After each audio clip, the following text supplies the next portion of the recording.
Hey guys, today we are putting on a vermiculture compost workshop. Actually, we are just the host site.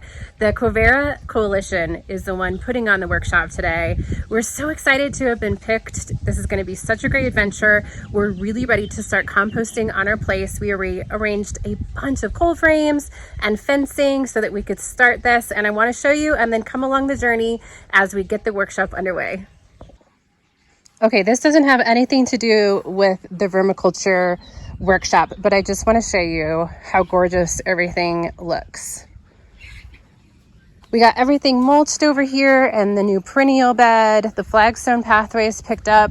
We have some flagstone that's going to go here. Really excited. And the flagstone path is going to lead to a fire pit back here. I just kind of set it up just to see if I like it. I do. I think we're going to rock around it so it's not such a fire danger.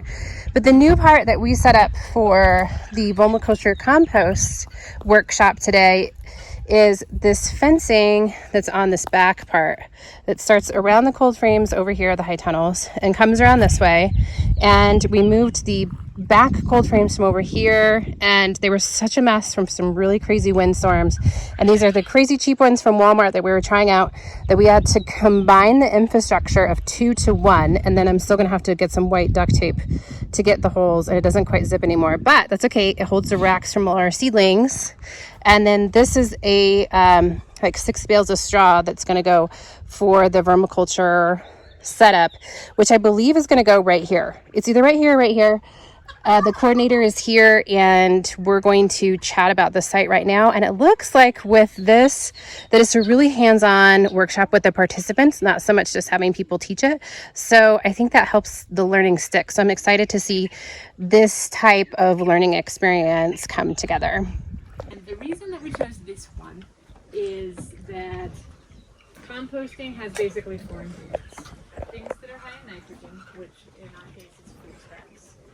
Things that are high in carbon, which are things that used to be alive but are brown. So dried leaves, grass clippings, newspaper, shredded office paper, even corrugated cardboard. Obviously anything that's got like plastic or stuff that won't do what you want. But definitely in the winter we add an extra kind of straw blanket, and some people even do things like if they have an old storm door or an old piece of plywood or a square carpet or whatever kind of reuse thing you have. We've seen lots of creative options. It's just a big corrugated cardboard box to again kind of hold in that moisture and temperature. So we get about to 0 here. What is the lowest temperature that the worms can go through? I've seen, so our worms survived all winter long with no attention otherwise. We have a pile just like this, and in late October, maybe early November, we added about 6 inches of straw and wet it down real good, and then put a layer of, it was like, I guess, a double layer of corrugated cardboard on top.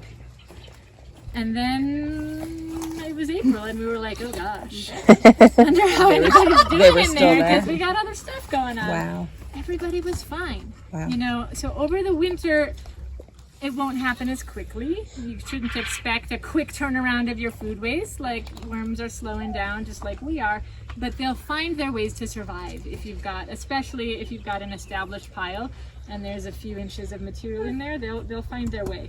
So I've definitely seen them survive through 0. I've seen them survive through 100. Wow. Again, they're not as active and as fast when it's in the 90s and 100. But they love watermelon rind. It's a good cool down snack. So they'll find their way.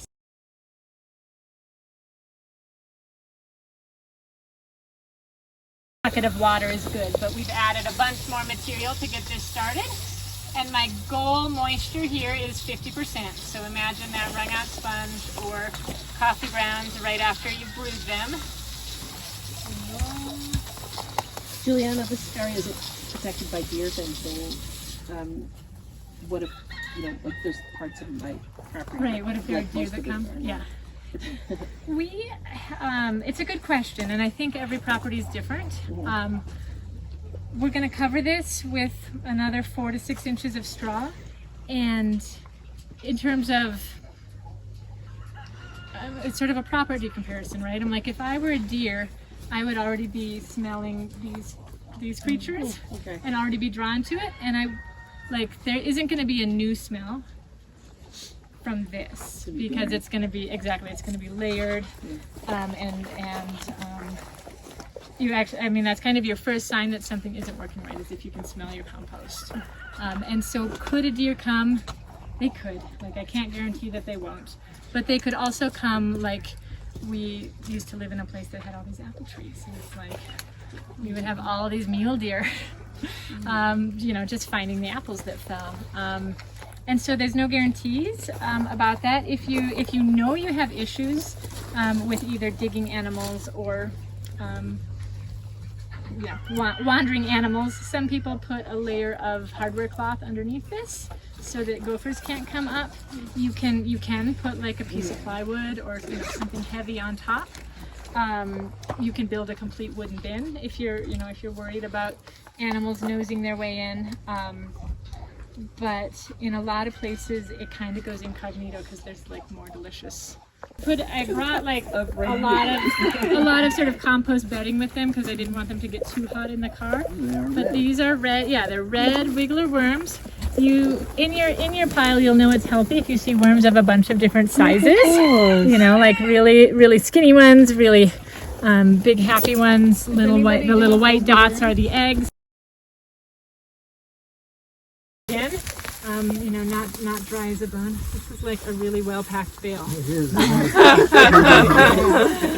So it should be dark brown, black. This is probably dry, drier than it will be in your bin since this has been in a bag, but small and fine. You would add a couple inches on top, or side dress your garden beds, whatever your plan is, but that's kind of what you're going for. The compost vermiculture workshop has just ended. It was absolutely fantastic. Juliana did a fantastic teaching job. I'm gonna list her company and how to get a hold of her below. The Quivira Coalition, Ava, thank you so much. We had about 20 people here for the workshop. They just left. We did a tour afterwards with some basil lemonade, and it's raining, thundering, a little bit of hail, and I am ready to go in and enjoy some homegrown smoked turkey to wrap up this fantastic day.